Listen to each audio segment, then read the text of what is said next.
I just want to focus on how you were a Moroccan street dancer at 16 in a Barney movie. I might have been 17. Oh, okay. Well, whatever. Still, it sounds more... It sounds cooler than Extra, which is what I was.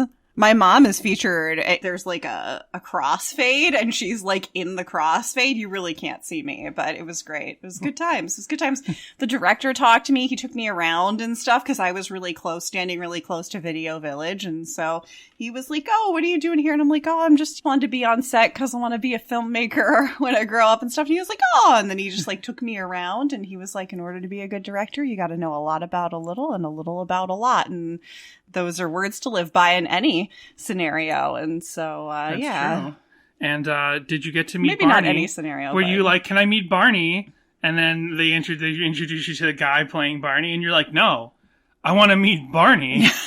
And they were like, "Oh, we thought she was older than this."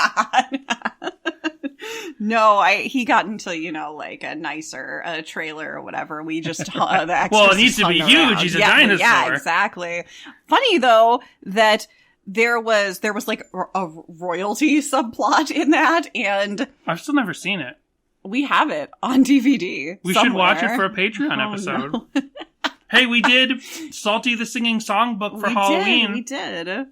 We didn't mention that on a regular episode, but on patreon.com for Halloween, we watched a Salty the Singing Songbook Salty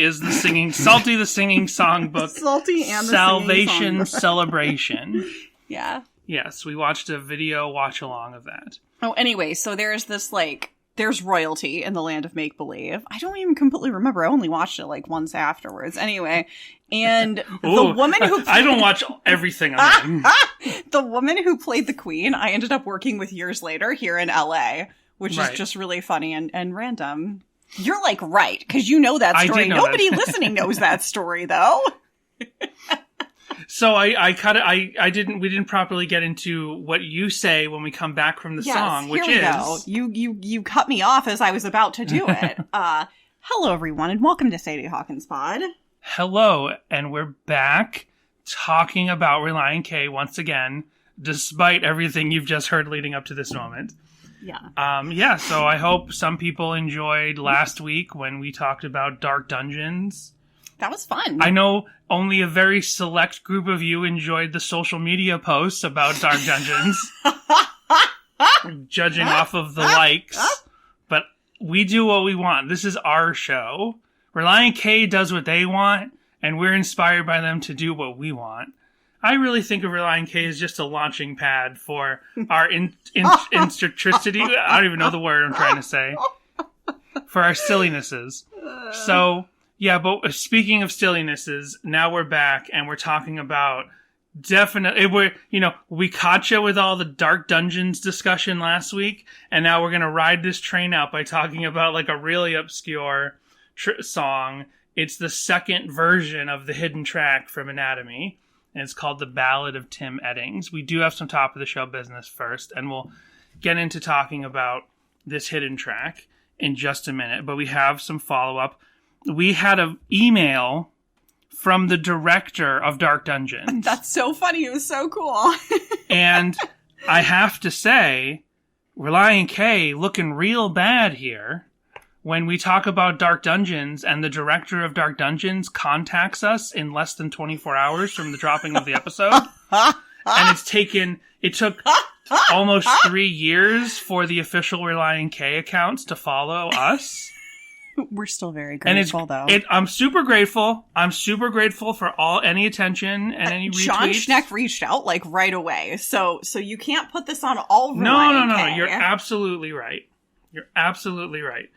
I am not looking a gift horse in the mouth. To that, I say nay. But I'm just saying, I'm just saying the director of Dark Dungeons making Relient K look bad. And sure, Relient K just followed us on Twitter in this. This is how you thank the them. twilight of Twitter.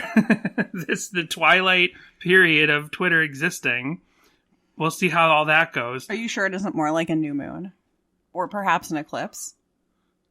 Right. I was like, I know I said Twilight, but I'm still like, how do I now tie Elon Musk into the Twilight series? I have no idea. I can't. The Volturi. Oh, he's the Volturi. There you go. He's the really obnoxious Volturi that none of the Volturi want to deal with.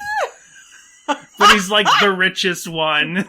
He bankrolls them. He bankrolls the rest of them. The Volturi are just like real serious, and they're like, yeah, we just ordered a big group of humans to eat and kill, and then Elon Musk, the Volturi, is like, I'm gonna let that sink in, and he comes in with the sink, he's like, ha ha ha, and the Volturi are like, oh man, he bankrolls us, there's nothing we can do about this.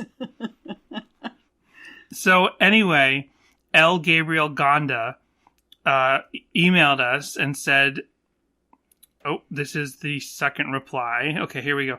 Hi, I'm the director of Dark Dungeons. J.R. Rawls sent me the link to your show in our producers text group. Loved the episode. You are both very astute about our intent for the film, and sounds like you're filmmakers yourselves. I just want to say that all your suppositions and guesses about the production of the film were eerily spot on, so good job. Just one correction. In the church we shot in, which is towards the end of Dark Dungeons, and the producer who told us to monitor our language about that. That was actually Pastor Chris Ode, our theological consultant, and that was his church. He later officiated the wedding in which I married the woman whose dancing butt you called out in the party scene. Anyway, great podcast. I always love the ones that are 3 times longer than the film. Hey, that's what we do. We take a really, really short Relient K song, like, say, one that's only 10 seconds long, and we talk about it for 2.5 hours. Pretty much. Now we're going to take a 1-minute song, and I'm sure talk about it for 3 hours. But yeah, and we took a 45-minute movie and talked about it for an hour and a half. But that was great that he emailed us. That was so cool. Yeah, that was really nice. So I wrote him back, and then he wrote me back. And those are my secrets that I will keep. So what else? So we do have voicemails, so let's play these. Here we go. This is Sean calling. Hey, Danny and Jess. This is Sean from Allentown. Going back a couple episodes to the From an End to End episode, and I thought it was so funny that you came right out the gate saying it was like the least memorable, the least remarkable song on Two Lefts, because I apparently felt the exact same way even back in like the 2000s, because back in the day whenever we used to rip CDs onto iTunes so that then we could listen on our computers to put it onto iPods or MP3 players, I either kept it, like did not transfer it from iTunes into the player, or I completely left it out of the rip entirely. Like I unchecked the box for from end to end whenever I ripped the CD onto iTunes. So I went years and years with like going through shuffle and listening through the albums and everything like that of not listening to from end to end, because I guess I just thought it was so mid that I just didn't want to listen to it. And when I started getting the vinyls a few years ago, and I put on Two Lefts and it got to that song, I mean, I had like some immediate deja vu, but then at the same time I'm like, wait a minute, I don't remember this song at all. I actually had a rare situation where I could hear a song for the first time again, like a second time. Now, it still hasn't necessarily changed my opinion on the song being, you know, the least remarkable on Two Lefts, but it was still just kind of this weird thing that I avoided it for so long, and it was like brand new again whenever I listened to it a few years ago. So yeah, just thought that was a funny story, kind of confirming your stance on the song that I thought I'd share. So yeah, but yeah, keep it up. I'm still listening. So keep up the good work. Good episode on Dark Dungeons too. That was really fun. And yeah, bye.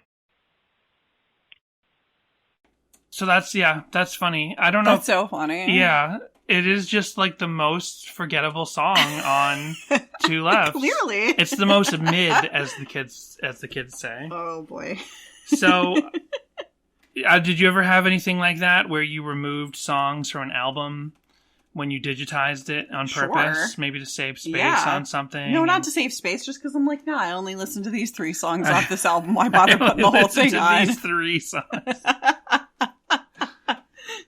That's funny. Well, I mean, we've had this discussion. You and I listen to music differently, Dan. Right. When I first got Spotify almost 10 years ago now, one of the first things I did was to create a playlist of not like my favorite songs by every one of my favorite artists, but just like go through their entire discography and only add the songs that I liked, like skip songs that I definitely didn't like.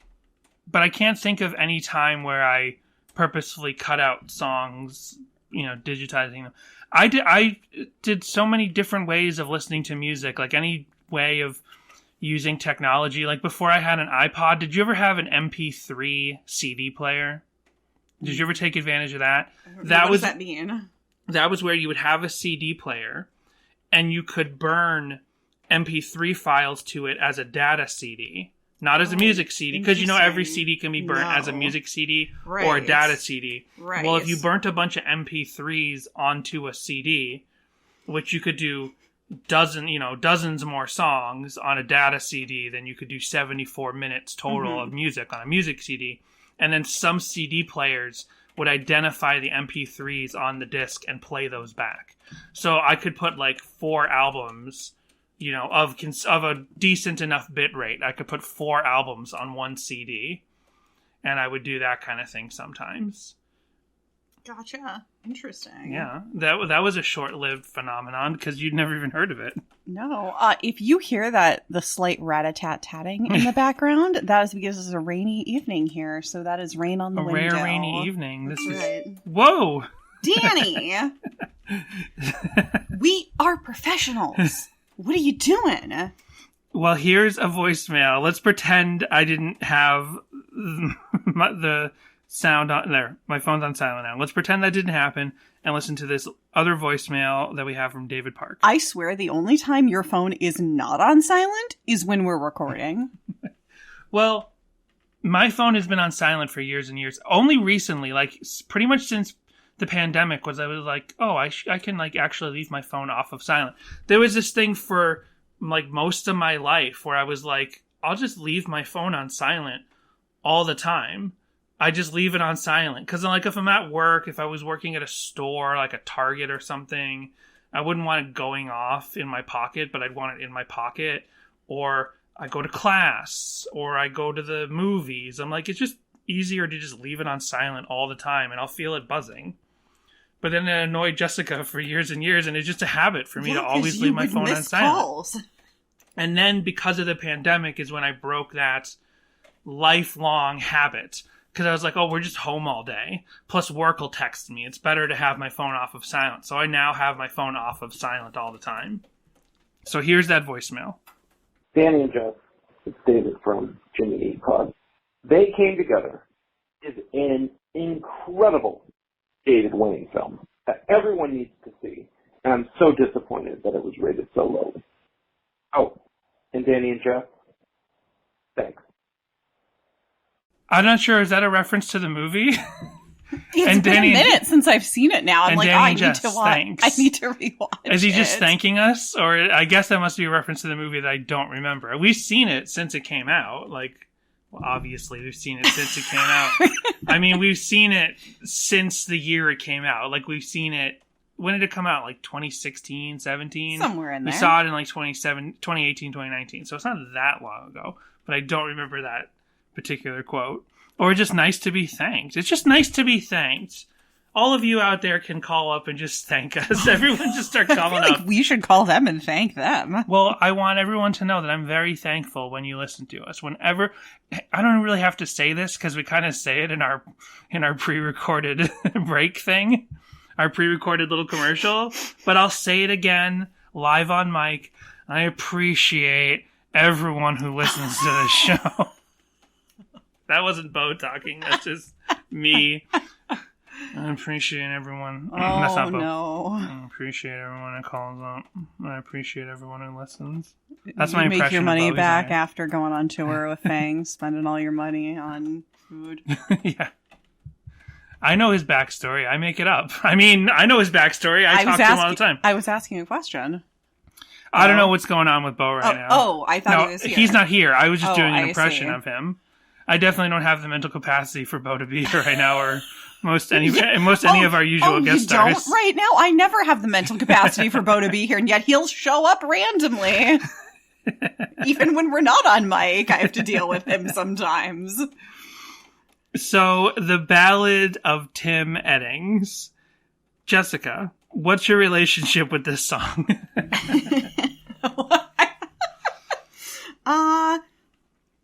I'm definitely one of those where it's like, oh, skip forward to the very end to listen to it, when I'm listening to it on streaming or whatever. Only every once in a while. Right. Or click to the next song. Well, there's no next song unless it's in a playlist. You know what I mean. Click away to the next album. Yes. I know what you mean. So yeah, so just to set this up, The Ballad of Tim Eddings is the hidden track on the gold edition of Anatomy of the Tongue-in-Cheek. Originally, the hidden track on this album was Skittles and Combos, which we've already discussed in an episode where we talked about Skittles and Combos. I'm curious. And then Relient K were like, we don't want people to keep bringing this. Right. So we have to, so that's one thing we have to talk about for sure. Skittles and Combos was episode 51. Oh, wow. And this is like episode 156 or 157 or something. So this album originally comes out in 2001. And it has, oh my gosh. Daniel Leary.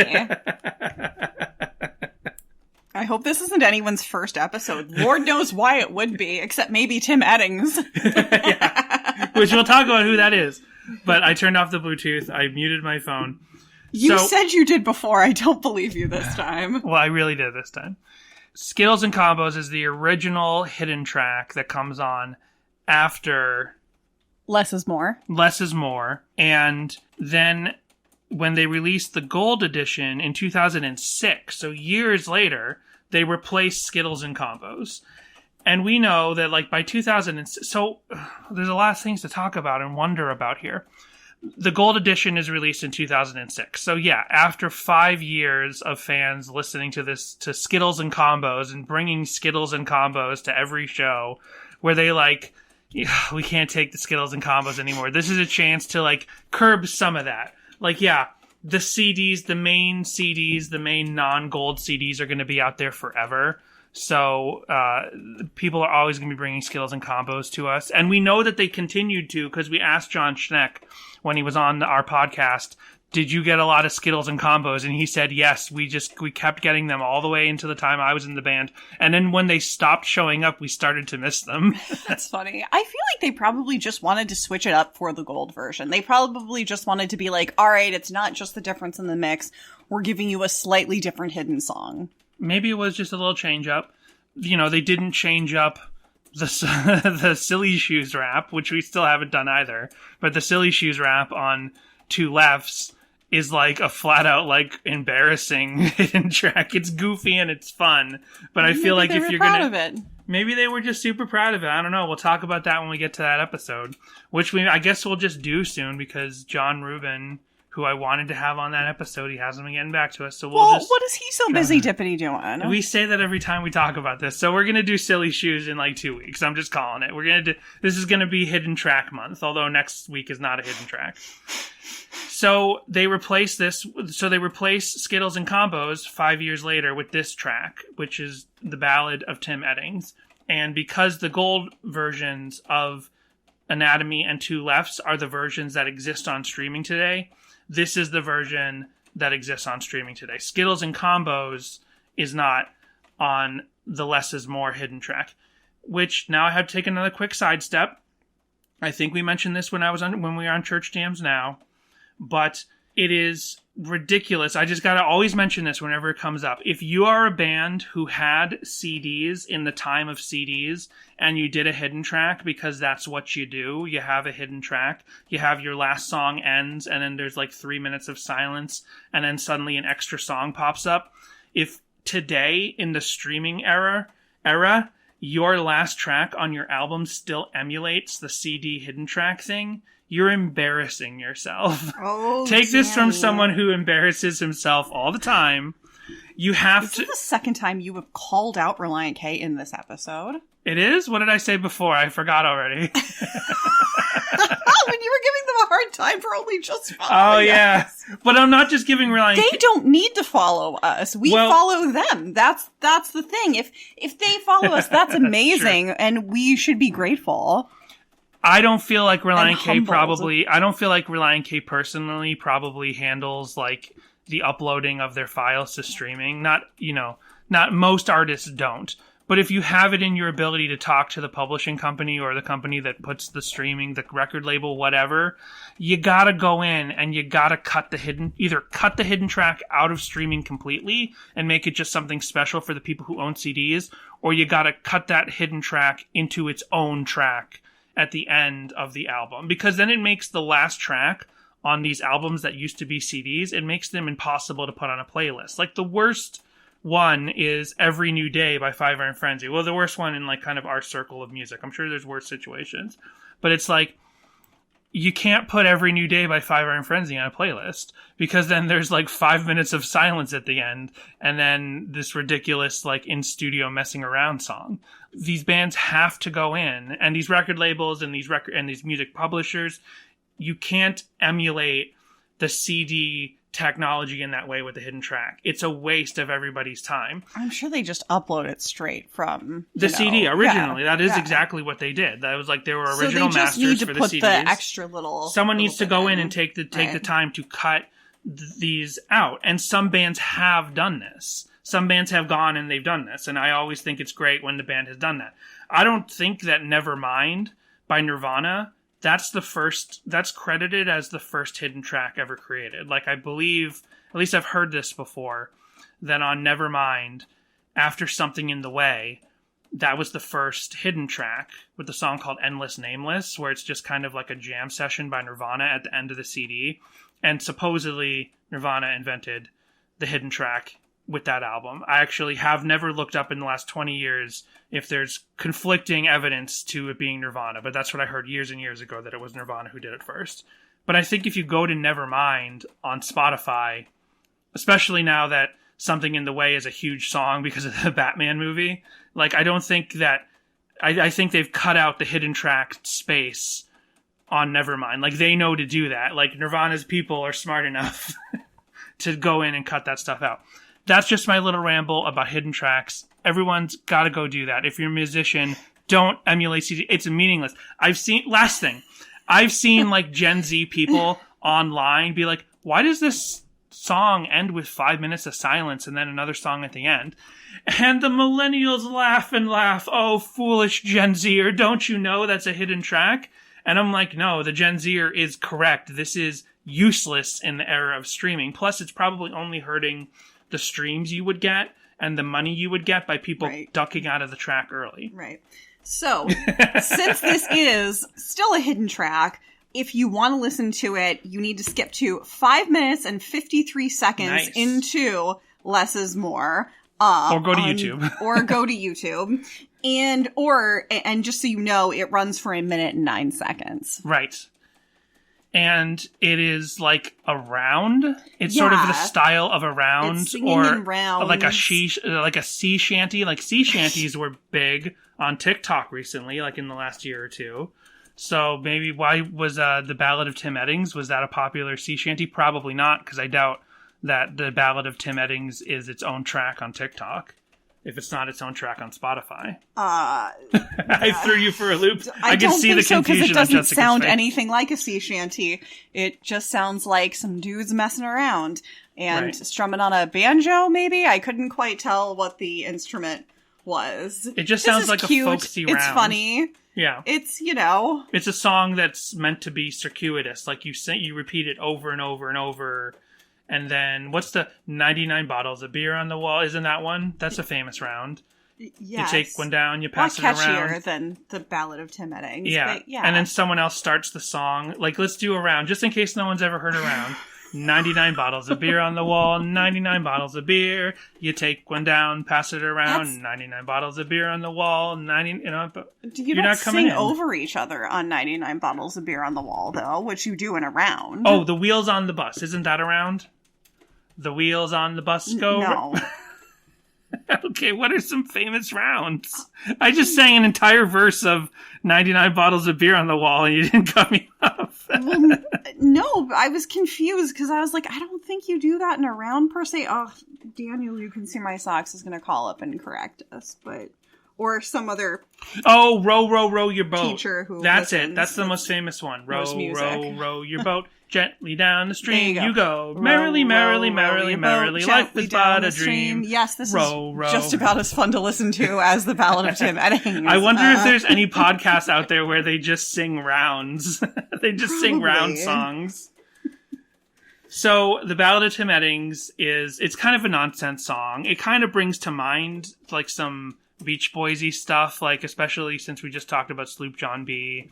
And the Beach Boys would kind of do folk music elements in their later music, like their Pet Sounds in later sort of periods. Like this sounds like some sort of joke fun song that would be on Smiley Smile or some later period Beach Boys, does it not? I will take your word for it. When you originally said that to me before we started recording this episode, I was like, I have no idea what you're talking about. I've listened to plenty of Beach Boys, but I don't know the names of any of the songs, so I don't know. I can't corroborate this. You mentioned that before I had listened to the song, so I was just like, you're like, it's like a Beach Boys thing. And I'm like, oh, okay. And then I listened to it and I was like, well, not really, but I mean, maybe it is. Maybe I'm not super well versed in the Beach Boys. Maybe they did in fact do something like this.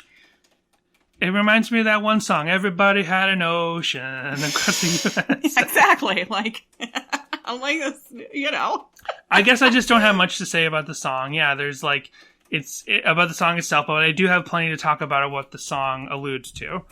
But I don't know, at the end of the day, that's what the song goes. And then it's funny that on Genius, there's no listing of the lyrics, although there clearly are lyrics in the song. And yet there is a main annotation for what the song is about. There are lyrics. Oh, they are. At least at the version of Genius that I get when my Google pops up. This happens to us all the time. Yep, like every week. Where I don't know if Genius looks different depending on your IP address, but we have had situations, and you'd think it'd be like, oh, this song is on Genius twice because it's on a couple albums. But no, the Ballad of Tim Eddings is only on one album, and for some reason, sometimes Genius looks different depending on what screen and phone we're looking at it on. I looked it on the desktop. I looked at Genius for Ballad of Tim Eddings on my desktop computer at work, and there were no lyrics. So, Jessica, please tell us the lyrics to this song. At the end of the day, hey man, we're kind of busy, and then this is in brackets, writing ? Here. Cross your fingers and say your prayers. So I guess no one actually knows officially the lyrics. I like that the Genius annotation actually says ? We're kind of busy writing. I did see some YouTube comments on one of the fan uploads of this song where people were debating what are the lyrics that are being said behind the round that's singing at the end of the day. People have had a hard time sussing out exactly what they're saying, but most people seem to think it's we're busy writing, but I guess it's hard to tell what they're actually saying with that word that most people think is the word writing. So it's funny that here on Genius they actually put a ? As opposed to like Air for Free, where nobody actually knows all the lyrics, but nobody has a question mark on the debatable lyrics of Air for Free. And then the annotation is, this song is a hidden track on the remixed gold edition of The Anatomy of the Tongue-in-Cheek, appearing at the end of Less is More after a few minutes of silence and replacing Skittles and combos from the original pressing. Tim Eddings was Relient K's manager at the time of this album's release. The song form is similar to, but not exactly, a round, each line being sung repeatedly once it is introduced, even as new lines are introduced until all 4 lines are being sung concurrently. So, yeah, Tim Eddings is their manager from early in the band up until some point. And I found an article that used to be on the trademark.net website, which is down, it's gone. But I pulled out of, not out of the Internet Archive, but actually out of Bing website cache. Like where Bing, because Bing and Google have to kind of back up some pages to, I guess, I don't know how search engines work, but Bing and Google will sometimes have a website cached and, CACHE cached. And sometimes you can pull that out of a search result. So I actually found an article which is not dated, but it's a press release from when Relient K signed with Alabaster Arts. Now, I don't know what date that happened, but that's when they left their manager, Tim Eddings. Then in the press release, they're like, we just want to say we love Tim and we have had a great time working with him. We're just moving on to Alabaster Arts, and it seems like it was an amicable split when they left their manager, Tim Eddings, to join with Alabaster Arts.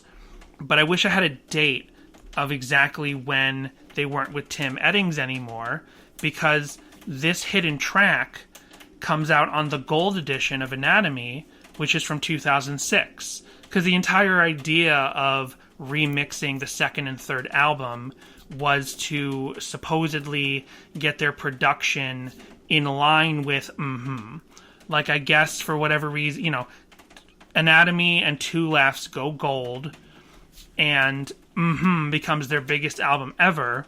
And then for whatever reason, they look at the second and third album and they say, well, these 2 albums don't actually sound very much like so we're going to go back in and mix them with what we learned in the mix of And people don't agree with that idea. Why did they have to do that? The first time I even realized about these gold mixes, I think it was Daniel, You Can See My Socks, years ago when we first started the podcast, who was like the real dissenting voice about, have you heard about the gold mixes? These are completely unnecessary.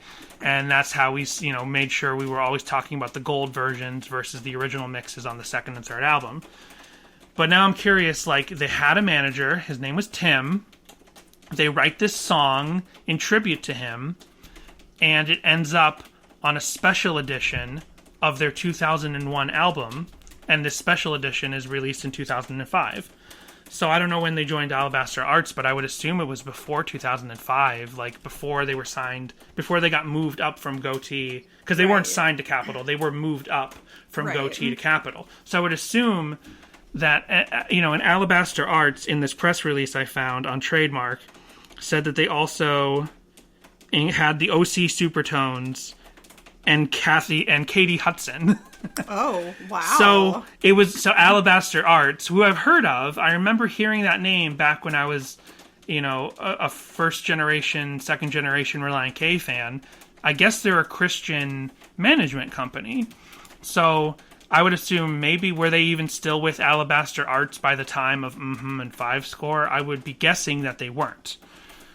I don't even know the history of Alabaster Arts. This is very difficult information to find online, and this is part of the reason why I had that whole diatribe about how Relient K really needs to get their history recorded and them at least themselves in control of some of their history, put out a new original Relient K podcast, or put out the book, or have some history posts on YouTube or something discussing these very esoteric, forgotten moments in Relient K history. All right, so asking about Tim Eddings and Alabaster Arts.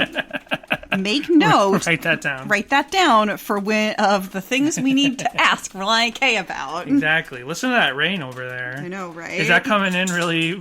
Is that coming in on the mic a lot? I can't tell if it is or if it's because I'm right next to the window, right. So it's just louder to me. I will take some room tone at the end and try and cut it down in post, but we'll see how that goes. So my question is, when did they write this song? Did they write and record this song possibly during the sessions of Anatomy, but it didn't make it onto the album there, and they chose to go with Skittles and Combos? Or did they write and record this song?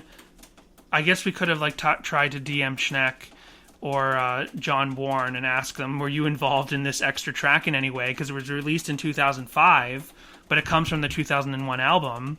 But it references their manager. Was Tim Eddings still the manager of the band when you were just joining, John and John? It's so mysterious. Why are these little things so mysterious? And yet, like I said, a band like Blink-182, what they had for lunch the day they met each other. Come on. Why is a band like Relient K? We want to know all these little things. I'm smashing things. Oh, no. I'm so mad about all these little moments of Relient K's history being lost. So we had to reset the mic a couple weeks ago, and you probably noticed because every now and then it goes because for some reason the arm that it hangs off of is noisy. There's still Halloween candy on the table. That's what that crinkling was. So some candy ASMR in here. So even though I couldn't figure out an exact timeline for how long was Tim their manager, when did they move to Alabaster Arts, and all of that, I do know that Tim continues to this day to work in the Ohio area as a music promoter. Because, believe it or not, there are no covers of the Ballad of Tim Eddings, but I did find one YouTube video. GC Keith, get on that. Yeah. I did find one YouTube video with the actual Tim Eddings. Eddings? It's Eddings. Eddings. I know it's Eddings. I've been saying Eddings this whole time for one split second. I was like, his name's Ebbings, and I was like, no, that doesn't feel right. So I did find this one YouTube video that we'll discuss after the break with the real Tim Eddings in it. And very cool. I know you found all his social media. And yeah, I won't dox him or anything. No, but we did come across that. But I also found out, and I don't think this is doxing because this is his career. This is public knowledge. He now works for a company called Celebrity Etc. Cool. He's like a music promoter in the Ohio area, helping bands. And I guess his focus is more live music. So I'm also curious about that. It seems like Tim Eddings' career is more about live music and booking nowadays. I wonder if that was his background even when he was Relient K's manager. And I wonder if he was just like the person that made the most sense in their life to be their manager, and why when they were ready to level up and move to Alabaster Arts, it was like, well, this makes sense because you helped us get us to this point and now we need to move up. Makes sense. And he was more focused on live and booking them. You know, when you open like a Relient K CD and a lot of bands that are sort of like smaller, I'm talking about Relient K at the time on the first 3 albums, kind of bands that are smaller, and you open it and it's like, for booking, call this number, or for booking, email here. I never did this, but I wonder how many like kids would call, not just for Relient K, but any band of Relient K's sort of like middle to smaller stature, like would like take the phone numbers in their CD booklets and call up the managers and be like, "Is Relient K there?" One time, I think in like 2005, I was walking around the mall with a friend of ours from college, and we walked into a Hot Topic, and this is when Hot Topic still had a small CD music section, and there was a listening station with a Rancid CD in it. 2005, I guess it would have been the red one. What's that one called? Indestructible. Well, Indestructible was out for a couple years. What was their 2005 album? Hold on. Let's look here. No, they didn't have an album in 2005. Okay, whatever. Maybe it was a different Hellcat record. Maybe it was just a CD from Hellcat Records. And like in the listening station for this Rancid or Hellcat Records release, it just said, "For press inquiries and for booking for Hellcat Records, call this number." And my friend from college, he's like, "Can I borrow your phone?" And he took my phone in the middle of the Hot Topic in Orlando, Florida. Oh my gosh. And he called Hellcat Records as a joke, just called them from the phone number that was listed in the middle of the Hot Topic in Orlando. And someone picked up and they're like, "Hello, Hellcat Records." And he's like, "Hi, is Tim there?" Tim Armstrong from Rancid. And they're like, "Tim who?" And they're like, "Tim Armstrong." And the person at Hellcat Records was like, "No, Tim doesn't have an office here." Like, they were probably like, "Oh, this is just some idiot, it's some fan, some stupid fan." And they're like, "Okay, thank you," and hung up. And they did this just to, like, be funny in that moment. And this is 2005, so I wasn't afraid of, like, my cell phone getting in trouble for pranking Hellcat Records. But I just have to imagine, like, you know, I was older by the time I got into Relient K. If you were a younger fan and you open up the CD booklet and it's like, "For booking, call Tim Eddings. Called Tim Eddings at this number," how many like random phone calls did they get? I'm sure a bunch. So this is like not a song about Tim Eddings, but it's in tribute to him, and I'm sure like the references that they're making are somehow meaningful to their relationship with Tim Eddings at that time. And the only other song I could think of where it's a band paying tribute to their manager was the Ramones' Danny Says. Which just says, "Danny says we gotta go to Idaho." Oh, it's Idaho, not Ohio. Never mind. Idaho, Canton, Idaho. Oh my gosh. The rain's just making me crazy today. We're not on our A game tonight. I didn't expect to have to be on our A game for the second hidden track. I mean, I'm sorry to Tim Eddings. Danny, we should be on our track.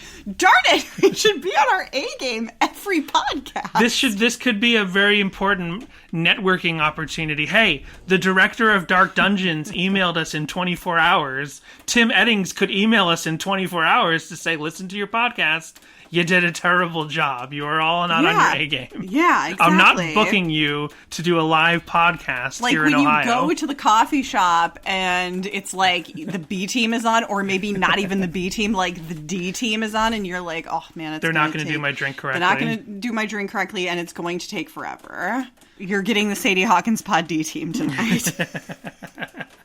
We apologize. And you know, sometimes when we have weird energy on mic, you'll comment and you'll be like, "This energy's weird and we're not doing a very good job." But then when I listen in the edit, I'm like, "No, we were doing fine and it didn't matter." I definitely feel like I'm off tonight, but I'm telling you, it's that Los Angeles rain. It seeps into your pores. It like waterlogs your mind, and it just... People are out there driving like crazy. They don't know how to drive on the roads. Which I don't understand. Most people who live here are from other places, David Park excluded. Most people who live here are from other places. You're from places where it rains. I learned how to drive in the rain. I am from Florida. I can get in the car just fine, except I have to worry about everyone else on the road who doesn't know how to drive in the rain. I'm more powerful when I drive in the rain. Exactly. Well, why don't we clear our heads? All right. Take our break. Good and idea. When we come back, we'll have a little bit more information about the song that we could... about the person the song's about that we could figure out, and a couple of clips. But no covers. We'll be right back. Thank you so much for listening to Sadie Hawkins Pod. If you want to join the conversation, please contact us with thoughts on this episode, your corrections, and your Relient K memories at our voicemail line 402-95-SADIE, or send an email to sadiehawkinspod@gmail.com. You can also visit our socials. Instagram, Twitter, and TikTok are all at Sadie Hawkins Pod, where you can see the visuals we discuss on the podcast each week. You can also visit sadiehawkinspod.com for easy access to all these links, as well as our merch store for shirts, mugs, and stickers. And on Facebook, search for Sadie Hawkins Group to discuss our show and Relient K. It's admin by Danny, so honestly, you can probably post almost anything there. We also want to thank our patrons at patreon.com/SadieHawkinsPod, who include Samantha, Matthew, Bjorn, Emily, Isaac, Kindle, Joshua, Daniel, Jay, Joel, Connor, Michael, Samantha, Jimmy Eat Pod, This Might Be a Podcast, Tucker, and Brady. Join our Patreon now for 2 monthly bonus episodes. Unlock dozens of existing bonus eps, including K is for Karaoke songs, every chapter of the complex infrastructure known as the Female Mind book, stickers, guitar picks, and a special Patreon exclusive shirt when you have donated a lifetime contribution of $60. Whether you join the Patreon or not, we appreciate that you have a lot of choices for podcasts out there in the world, so it's nice that you chose us. Thanks. So for Deep Dive, we went over the Genius, and then I have a blog about a band, a different band. Oh, okay. With Tim Eddings as a promoter. Oh, okay. This is from Tuned Up. Hey, Monia, the 50. I'm showing it to Danny. Hey Moena, or MONEA dash the 50. Is that 2 bands, or is it Hey Moena the 50? Maybe the article will tell us. Words by Ryan Getz. Hey Monia, bring to the table a sound that is strangely familiar. I've seen the name pop up in Ohio. Hey there, Delilah, something. In the Ohio promotion circuit a number of times over the past few years. They hail from the birthplace of Celebrity, etc., one of the Central Ohio promotion groups that has hosted some of our favorite shows. Was there a date on this article? Not yet. I will let you know when I get to the bottom. Promoter Tim Eddings managed Relient K during their Anatomy of the Tongue-in-Cheek era and has had influence over a number of bands from Northeast Ohio. I have to believe that this man is the reason Hey Moena, who hails from the same area, has gained footing in Cleveland and Columbus. Later on, my friends in The Last of the Wild Men, one of the first bands Tuned Up ever covered, sent their endorsement of the band my way. I'm a little embarrassed it took me so long to finally check them out, but our pals at Catalyst PR pushed this writer to do so. Now, you might be thinking, what music is in sort of familiar sounding anymore? And you raise a good point. Genres aren't at a point where there has been enough crossover that anybody, literally, that any band is probably doing something that's been done before. Even so, what's all been done before? Hey Mona, bring a homey sense of familiarity. Yeah, homie. To the table. I'm simultaneously reminded of garage rock, blues rock, and the pop rock stylings of Andrew McMahon that I finally experienced live this past summer. I love you so much better, they croon in Pennies, before moving on to lyrics of Sunny Weather. This lyric oddly fits the vibe of the band perfectly. Warm, happy-go-lucky melodies, mildly disguising pensive, sometimes what could have been wistful lyrics. I could never be the one that you deserve, but I try sometimes, is later sung in the title track. There's that lament meets perseverance vibe again. I figured as much.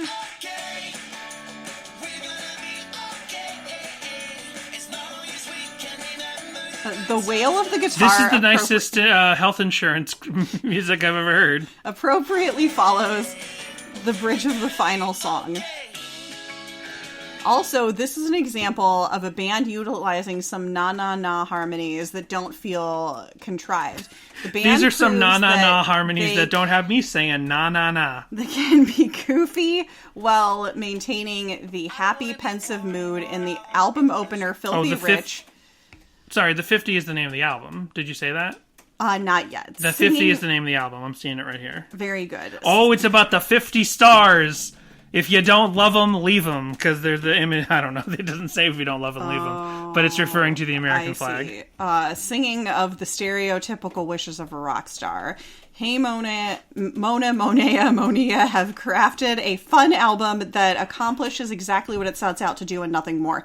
I'm definitely tempted to check out their live show next chance I get. Score 3.5 out of 5. And let's see. I don't have a date on this article. Well, the album The 50 is from 2015. So it seems like they're a pretty recent band. Their first album, their first album's from 2009, Wine, Women, and Song. And in 2013, they had Cheap Souvenirs. In 2015, they had The 50. And then just this year, they had the album Banner Year. But their biggest song is some sort of country collab with Mark Leach called Not Mark Drinkin'... Lee Townsend. No, Mark Leach. And this song's called Drinkin' Claws, as in White Claws. This is their biggest song. This has over 2 million monthly listeners. Well, Even though Hey Monia only has 14,000 monthly listeners. gotcha. Oof, all right. Well, you know. So it's good to so Tim Eddings is still out there. Heck yeah. Helping young talent, just as he did with Relient K. So that's great. Is that any worse than a song about Marilyn Manson that will never be on a record put out by Goatee, period? Right. Does Hey Monia, do they mention their own band name in their tracks? Do they mention the name of their lead singer multiple times? Like, hey, this is the lead guitarist of Hey Monina. He's the bomb. To help, like, just push that narrative that this is a band with identity and with characters you can follow. No, they push White Claw because they're like, we know what the people like. So in 2001, Polestar magazine had a cover story for Relient K. I want to find a copy of the October 2001 issue of Polestar. On their archive, they have the original article, but if Relient K was on the cover, I'd like to check that out. See what the picture was. But here's the article on Polestar's website, and it quotes Tim Eddings. And the quote, I guess I won't read the whole article. Well, I'll read the first paragraph. It says, "The anatomy of tongue-in-cheek is what Relient K calls its new album." That somehow feels like a real bitchy statement. This is what they somehow call their new album. "The anatomy of foot and mouth is what the band's manager tries to avoid when he explains that much of today's Christian music isn't exactly geared toward kids. Quote, we've all gone through enough youth group events in our time where we've seen music out of touch with the generation that's been thrown out to those kids." Hold on. This is Tim Eddings speaking now. "We've all gone through enough youth group events in our time where we've seen music out of touch with the generation that's being thrown out to those kids." I guess I get what he's saying. "Relient K would like to be the band that rescues some of those events." So he's just saying that youth group events have music that the generation of 2001 didn't care for, and Relient K was on a mission, at least in 2001, to have Christian youth group music that those kids would be in touch with. Manager Tim Eddings told this to Polestar with a chuckle. His cheeky sense of humor is only rivaled by that of the band, which fills its pop-punk songs with pop culture references that relate to kids. Fans first came to know Relient K through their self-titled debut, which includes the award-winning song that recounts how Marilyn Manson ate my girlfriend. Then a little recap of who Relient K is. Thiessen says, "We were like, we're all here. Why don't we play some stuff that we make up? So we started writing our own..." Okay, maybe I shouldn't have skipped that last paragraph. I'm not good at reading the articles.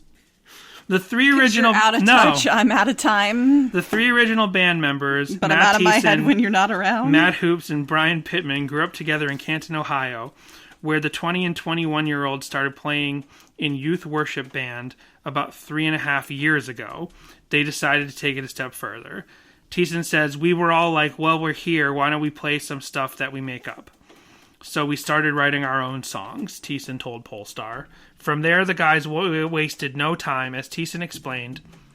Hoops liked this girl who lived down the street, and her dad plays in this band called DC Talk. End quote. With that, DC guitarist Mark Townsend agreed to record Relient K's first demo.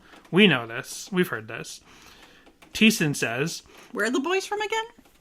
They're from Canton, Ohio. They're the boys from Canton. Okay. Thiessen continues, "It was real cruddy and it sounded like poop." He says of the dove of All Work and No Play. Thiessen described the demo so eloquently, says Polestar. What part of that would you attribute to your British vocals? Right. I would like to know. And they wouldn't say, well, what would the British word for poop be? Shite. Shite. Oi, our demo sounded like shite. And our manager... I can't do a British accent. I can't do British... Oh, it's me, British Thiessen. There he is. Oi, our first demo sounded like shite. And...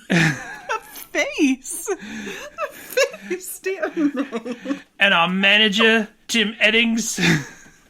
We only went to him after Malcolm McLaren was so shite as our first manager. Took all the credit for creating us. There's some more references to Tim Eddings here. Apparently it was enough to get a development deal with Goatee, and according to Eddings, the developmental part didn't last long. Quote, "When they came back with that first series of demos, after getting signed," so I guess Tim here is referring to demoing for the self-titled album, not All Work and No Play. There are demos for the self-titled album that no one's ever heard. Why has no one ever heard these demos? When they came back... Are they being kept somewhere safe? They need to be archived properly. Right. When they came back from that first series of demos, after getting signed, I was absolutely blown away, Tim remembers. Quote, "And basically, at that point, we got involved and went to the record label and said, look, this isn't a developmental deal project. This is an A-level Goatee release. There is a window of opportunity, and I think this is the right band at the right time." End quote. The label agreed. The article continues. The label agreed and has since made it a mission to build Relient K's fan base. Edding continues. Goatee has just absolutely been supportive about giving us the materials we need to break the band at the grassroots level, Eddings says. The article continues. I feel like I gotta say that because then you don't know where the quotes are beginning and ending. Between that and the growing base of followers that Eddings describes as fanatical, hey, he's talking about me and my friend Johnny back in the day, Relient K worked its way up to becoming the #1 selling new Christian rock act of 2000. Of course, the band's willingness to play 200 shows a year and hang out before and after gigs to recruit new fans helps. That's what they did for me and my friends. The members embarked on their career with that work ethic, Eddings explained. Quote, "I can just remember one of my early band meetings with the guys, everybody gathering together, and Thiessen came to me, and he said, I just want you to know that I know how tough it is, and we don't expect to make it. But if we don't make it, we don't want it to be our fault. So let us know what you need us to do." This is really cool. I'm really glad we found this article. Yeah, First of wow. all, we're finding tidbits. Like, they signed the developmental deal based off of All Work and No Play. And then they go to demo the self-titled. And the demos apparently were so good that Tim Eddings went to Goatee and says, listen to these demos. These guys are already past the point of developing. You know that new sound you're looking for? Well, listen to this. Yeah. It really paints a picture of how they came up so quickly. Because they record All Work and No Play in 1998, and then 2 years later, the self-titled comes out. And yeah, people criticize the self-titled album now in hindsight of all the other amazing recording work they've been able to do, and even how Anatomy is a giant leap production-wise ahead of the self-titled. Right. But to think that they went into the studio and they put all their time and effort into it right away in the studio for this developmental deal, and they had demos that were so good that they were like, hey, look, Goatee, you've never had a rock... I'm reading between the lines now. But they're like, look, these demos are so good, and you, Goatee, have never had a rock band on your label. This is the time now. This is the band. We finish this album, and you put it out now, and this will be the time for you to have a big rock act on Goatee Records. And Tim was absolutely right. Yeah. Because this could have been one of those situations of, like, just another one of those Christian bands who had, like, 2, maybe 3 records, and they have, like, fans who remember them, but then you look on Spotify and they only have, like, 10,000 monthly listeners who randomly remember this band. But no, Relient K kept growing. They had that work ethic. They just continued recording and touring, and they never stopped, basically, until, like, 2016. They just kept going. Right, yeah, like 2017. Yeah, right. After the Searching for America tour. Looking for America? Looking It's for... the name of the Switchfoot song, which obviously is your favorite. Okay, it's the Looking for America tour, because I get confused, because in 2017 we also went to John Mayer's World Tour, which was the Search for Everything And you tour. know that they're opposite from each other? Yes. Okay. And how do I know the John Mayer one? Because I'm wearing the tour hoodie right now. So this Polestar article has some great tidbits in it that I'm talking about. These things from their old history that I hope will never be lost. And also to learn that, like, you know, I've talked about my experiences going to see Relient K when they would play so many shows. They came through Boston so much. And in the late 90s and the early 2000s, a lot of Christian bands didn't come through the New England area. I don't know if they just considered it a dead end street. Like, it's like, yeah, we'll get up to New York and we'll play a show in New York, but, like, then we won't continue on to New England. It happened all the time. All my favorite Tooth and Nail bands would tour the East Coast, and they would never get past New York City. And it used to piss me off, honestly. And then Relient K was one of the first bands that was like, no, we're going to hit Boston in the fall. We're going to hit every place in the country, whether or not it's considered like a major Christian music market. We're going to go everywhere because we're going to take this as far as it can possibly go, and we're going to build a fan base across the country. And that probably accounts for it in a big way, that they were willing to, like, hit other... I mean, I don't know what other markets might not have been considered, like, major Christian markets for this kind of, like, you know, smaller independent Christian music, as Relient K was for the first 2 and 3 albums, but interesting. So Tim Eddings was definitely with them from the demo. From the self-titled. He was with them from the signing of the developmental deal.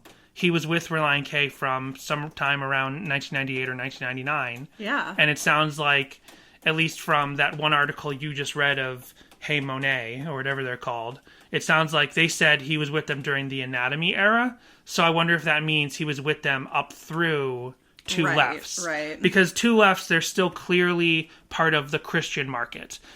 They're still touring with the Supertones and, you know, a less popular yet Switchfoot. Like, them and Switchfoot they're still the opening bands. They're not the headlining bands yet. They're both just about to break. Switchfoot's going to break a little sooner than Relient K, but they're both on the cusp. They're still opening for bands like the Supertones and stuff like that. So I'm thinking that Alabaster Arts, that move must have happened around 2003. I'm just kind of putting some context together and assuming that Tim Eddings was with them from 1998 to around 2003.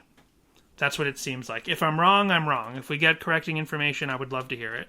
But that's what I'm guessing is going on here. Oh, here. Then the article continues, and this is just like awesome.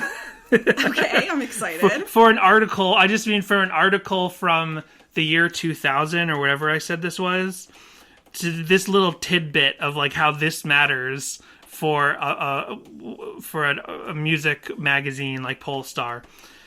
The article continues. Collecting email addresses at every show has been one thing that's helped the band. The band has amassed some 40,000 email addresses to date. Wow. So it's all about grassroots marketing Right. of an artist in the year 2000 is you put an email sign-up sheet on the merch table and you collect 40,000 email addresses. Outstanding. Which means then you have to take those back and give them to an intern or someone who works and like start typing these in. Yeah. Because there's no iPads. Right. There's no QR codes to direct people to sign up directly.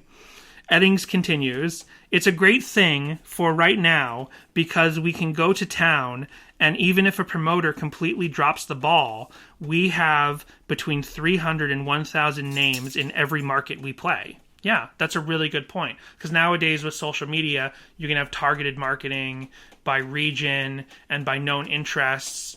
And you have people who are already subscribed to your social media, already following you, and you know you can reach those markets on some level. And MXPX, Mike Herrera talks about on his podcast all the time, is like it doesn't matter how much they announce on Twitter and Instagram and everything. Hey, we're coming to Chicago. Hey, we're coming to Milwaukee. They'll do it again and again and again. And sure, the show might sell out or close to sell out, but they're still going to hear for the next year, when you come into Chicago, and then he's going to be like, we were just there. People still aren't going to hear about it, but all that matters is you could reach the amount of people, you have the reach to get those ears and be aware that you're coming to town. So much harder back then. Yeah. Edding says, by Christmas time this year, I don't think we have any place in the Christian market left to play. I think we're going to look to play colleges for opening slots or opening slots for a general market band in the spring. So that's cool that by 2000 they were already considering trying to get on a non-Christian tour. The article continues now. Though the general market isn't something Relient K strives to conquer, that feels like, hey, don't worry, guys. Right. They're still Christian. Yeah. The band is not going to turn down any greater exposure. Thiessen says, a lot of times I've come across people that I know just really kind of use the Christian music industry as a stepping stone to get to the ultimate goal of being with a big record label, and all that stuff is not really our vision, I guess. Not really our intention, Thiessen continues. But of course, who would not want to be in a situation where you can play for more people? Then the article continues. Well, that's... hold on, I'll pause. So that's also interesting. Because, really, I do remember Relient K for those first 3 albums. They played a lot of Christian markets. I'm sure they... I don't remember...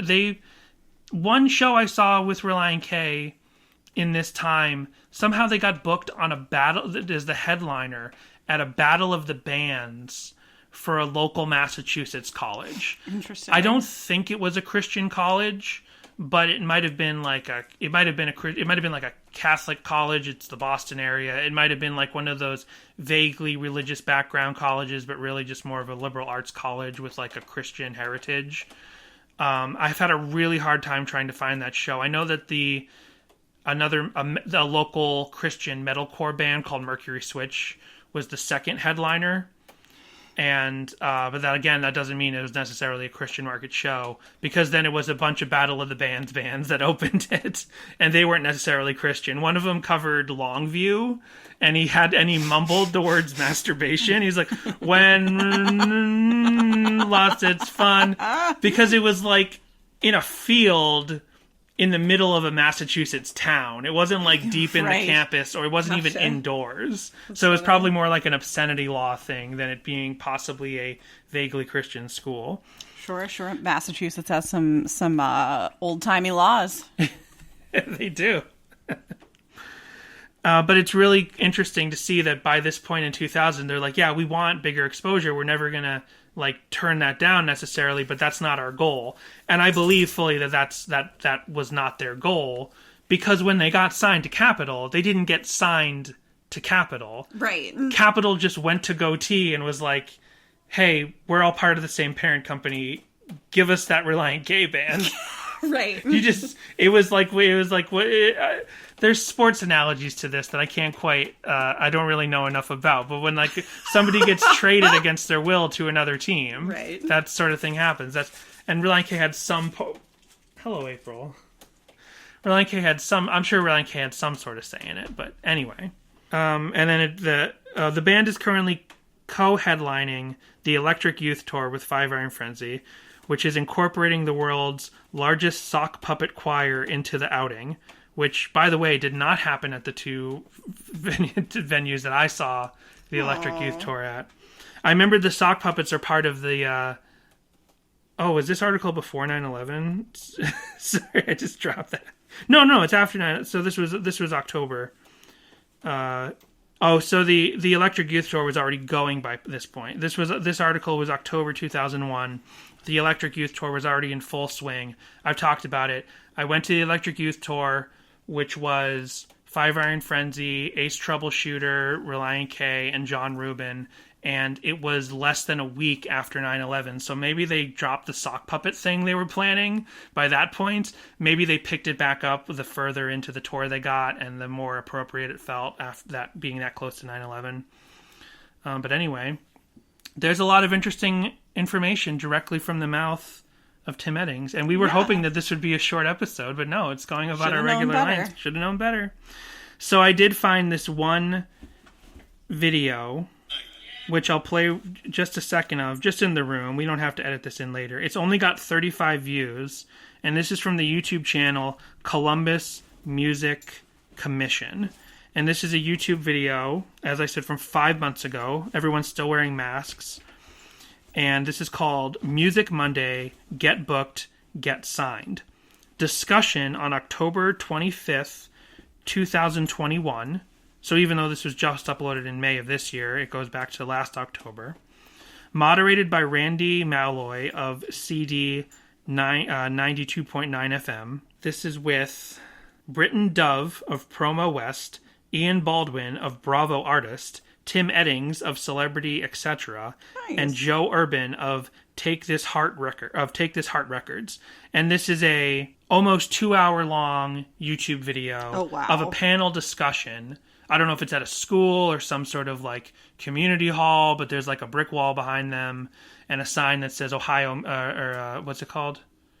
Columbus Music Commission. And this is these 4 music industry professionals talking about how artists can look to get more exposure, can look to play out in concerts more and stuff like that. So here's just, I guess I will drop this audio in. Here's just a couple of seconds of Tim just warming up at this panel discussion. There might be some information in here. I checked the transcript on the YouTube video, and Relient K never comes up. I don't think that's a bad thing. It just never came up specifically. And they're just talking more about what you can do nowadays and what their process is nowadays for booking bands and finding talent. So here's Tim talking just last year about how you can play a show in the Ohio area and how you can get his attention. Tim, why don't you start? How do bands actually get booked? I don't know. Well, do they have to? No, do they ask you? Do they send an email? Do they knock on the door? Do they send you a CD? The thing that works with us is email. If you send us a text or a Facebook message, or those things work as well, but we will tell you to then email because we are massively, massively understaffed and overworked. And if we don't have folders to kind of sort what happened, then it's as if it's like literally the equivalent of like writing your name down on a piece of paper and then crumpling it up and asking a drunk person to stick it in their pocket. Like maybe they'll find it later and call you, but probably not. So, but when you reach out, the things to keep in mind are that we want to create win-win scenarios. For us, we don't have any built-in audience. Like Rumba, for example, is the baseline. It looks like a neighborhood bar and it feels like a neighborhood bar, but we only open for ticketed shows. And a $5 local show is a ticketed show. That's, you pay $5 to support your friends' bands and you do that. But if... Yeah, exactly. I let that play a little bit longer.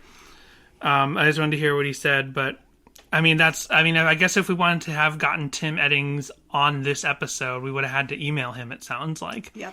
Because the truth is, I did send him a DM on Instagram about 3 hours ago, and I was like, I don't think this is going to reach in you time. You are the worst, because you always do things, like, at the last minute. It's like, Dan, you have to think ahead on these things, or I'll think ahead on these things and be like, hey, Dan, can you reach out to so-and-so? And you'll be like, yeah, I'll do that. And then I check in again, and I'm like, Dan, did you do that thing? We're still talking, like a week in advance. And I'm like, Dan, did you think? He's like, no, I'll get to it, though. Don't worry about it. I'm going to do it right now. I'm setting a reminder on my phone. I'm going to do it. Okay. I'll check in later that day. Did you? No. First thing tomorrow. Okay. And the next thing I know, it's like right before the show. And I'm like, did you ever contact so-and-so? And he's like, oh, I'll do it right now. You know what? I'm just like Tim Eddings. I am overworked and understaffed. It's true. So, I'm just looking if there's anything else. I found a 2009 interview with Tim Eddings with the Canton Rep, talking about some other project he was doing then, and another interview with Polestar in 2002 when he was still with Relient K at that point. But I feel like we're getting there. This is a short song. We can make this a short episode, a cool, breezy 80 minutes. There's no covers, but I am going to just do a little mashup live right now. Oh, okay. At the end of the day, Oh, sorry, I blew out your eardrums. I prepared myself the first time, but not the second time when you had to, It so took me many a false starts, yeah. Yeah. Okay, here it is. Here's my live mashup. Okay.